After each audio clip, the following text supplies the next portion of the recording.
ఎవరి అభిమానులు వాళ్ళకుంటారు.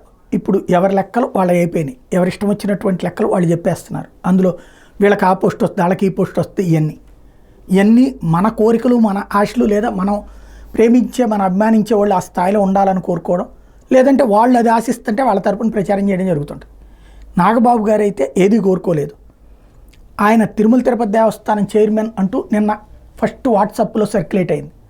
అది ఆయన దాకా వెళ్ళింది.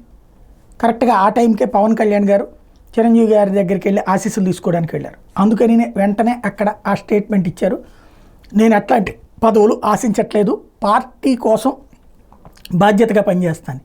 క్రిందటిసారి జరిగిన ఫెయిల్యూర్ ఈ దఫా ఆయన వల్లనే సెట్ రైట్ అయింది. 2019లో ఏం జరిగింది?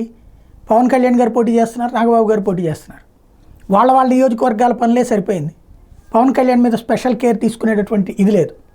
ఈ దఫా అక్కడ వర్మ సీరియస్గా పనిచేశారు, ఇటు నాగబాబు గారు అక్కడే కూర్చున్నారు. పార్టీ తరపున నాగబాబు గారు, అటు తెలుగుదేశం తరపున వర్మ గారు ఇద్దరు కలిశారు కాబట్టి భారీ ఘన విజయం సాధ్యమైంది. అంటే పార్టీ అనేటువంటిది అలాగా వదిలేసి తిరగడానికి వీలు కుదరదు. ఖచ్చితంగా సమిష్టిగా పనిచేయాలి. నడిపించే వాళ్ళు ఒకళ్ళు ఉండాలి.